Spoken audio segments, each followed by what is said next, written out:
जगदम्बे अम्बे पति अंबिकेश्वर महादेव, वो कछवाह का कुल देवता है, सकल सृष्टि का देव, सकल सृष्टि का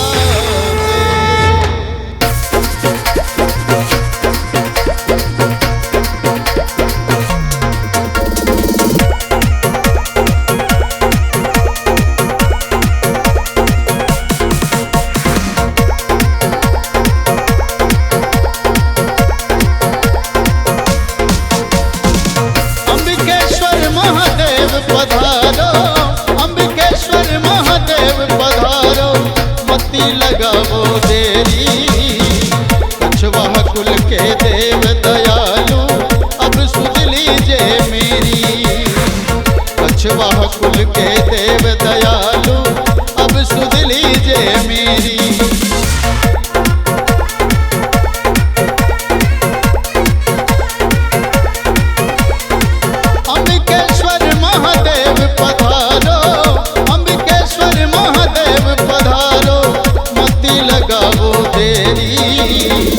कछवाह कुल के देव दयालु अब सुध लीजिए मेरी, कछवाह कुल के देव दयालु अब सुध लीजिए मेरी।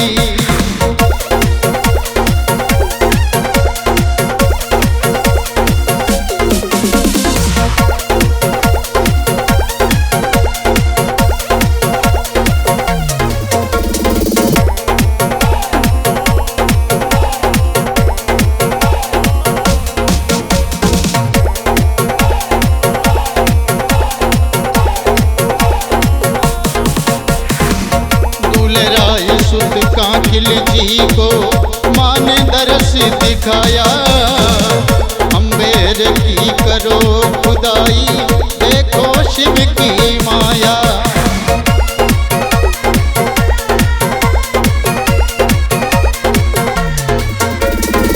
दुलेराय सुध कांकिल जी को माने दरस दिखाया, अम्बेर की करो खुदाई देखो शिव की माया। अंबिकेश्वर कुल देव तुम्हारा, अंबिकेश्वर कुल देव तुम्हारा, मैं कुल देवी तेरी, कछवाह कुल का देव दयालु अब सुध लीजिए मेरी, ओ कछवाह कुल के देव दयालु अब सुध लीजिए मेरी।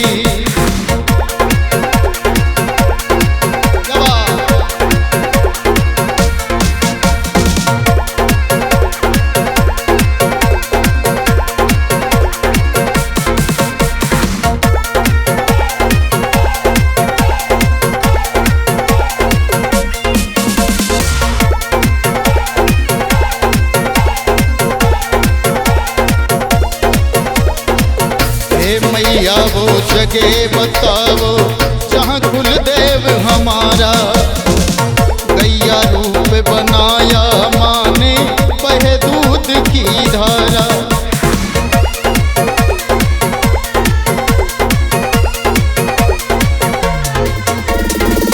हे मैया वो जगह बताओ जहाँ कुल देव हमारा, गैया रूप बनाया माने बहे दूध की धारा। जहाँ दूध की धार गिरेगी, जहाँ दूध की धार गिरेगी, वहीं पे है शिव लहरी, कछवाह कुल के देव दयालु अब सुध लीजिए मेरी, कछवाह कुल के देव दयालु अब सुध लीजिए मेरी।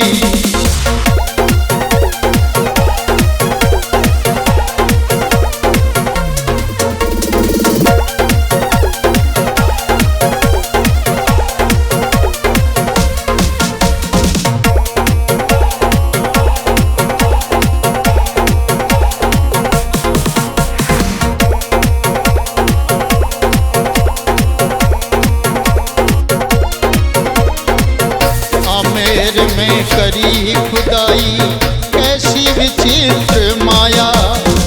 7.25 गज भूतल अंदर महादेव को पाया।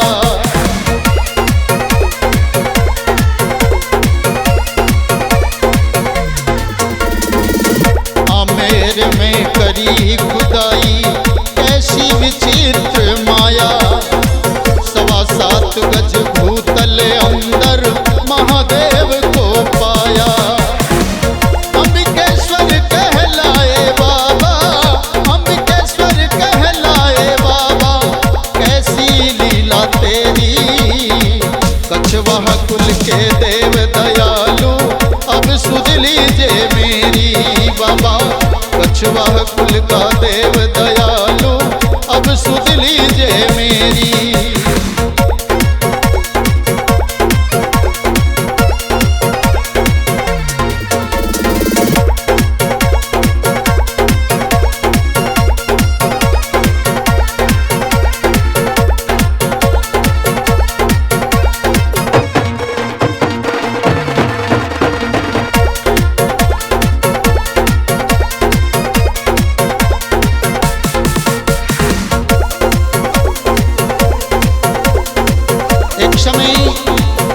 जमुआए माँ ने काकिल जी को दर्शन दिया और सपने में आदेश किया, काकिल राय आमेर में खुदाई करो। वहाँ अंबिकेश्वर महादेव जो आपके कुल देवता है उनका स्थान है।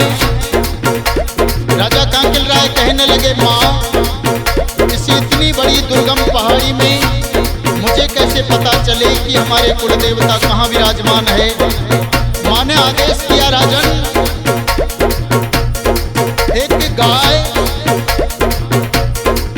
वहां आपको दर्शन देगी और उस गाय के दूध की जहां स्वतः धार गिरेगी उसी स्थान की खुदाई करवाना।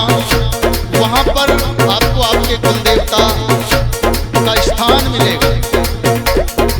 अगले आने वाले समय में माँ जमुआए ने गैया रूप धारण किया और दुर्गम पहाड़ियों में आमेर के अंदर एक गाय अचानक से वहां आती है और दूध की धार स्वतः बहने लगती है। राजा काकिल राय ने जब खुदाई करवाई तो 7.25 गज जमीन के अंदर बाबा महादेव अंबिकेश्वर महादेव को पाया। और बताइए, कवियों ने बताया अंबिकेश्वर महादेव सबसे निराले हैं और सबसे विचित्रता क्या है इस मंदिर की सुनिए। सब मंदिर भूतल से ऊंचे, सब मंदिर भूतल से ऊंचे, ये भूमि के अंदर 4 माह जलमग्न रहे शिव महिमा अद्भुत सुंदर।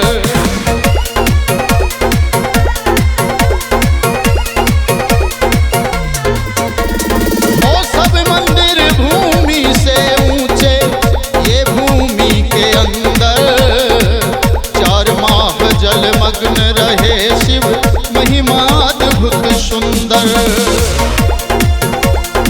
ज्योति अखंड जले सदियों से, ज्योति अखंड जले सदियों से, हरदम भरी जलेरी। कछवाह कुल का देव दयालु अब सुध लीजिए मेरी बाबा। कछवाह कुल के देव दयालु अब सुध लीजिए मेरी।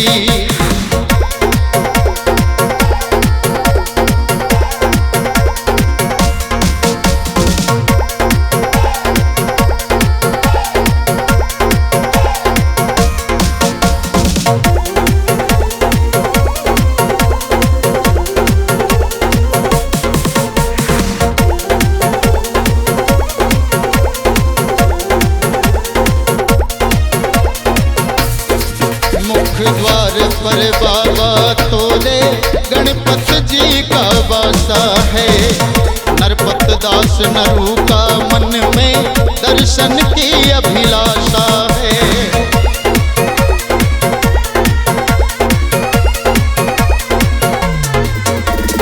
ओ मुख्य द्वार पर बाबा तेरे गणपति जी का वासा। नरपत दास नरू का मन में दर्शन की अभिलाषा। लखन भारती महिमा गावे, लखन भारती महिमा गावे, भोले बाबा तेरी। कछवा कुल का देव दयालु अब सुध लीजिए मेरी। कछवा कुल के देव दयालु अब सुध लीजिए मेरी। कछवा कुल के देव दयालु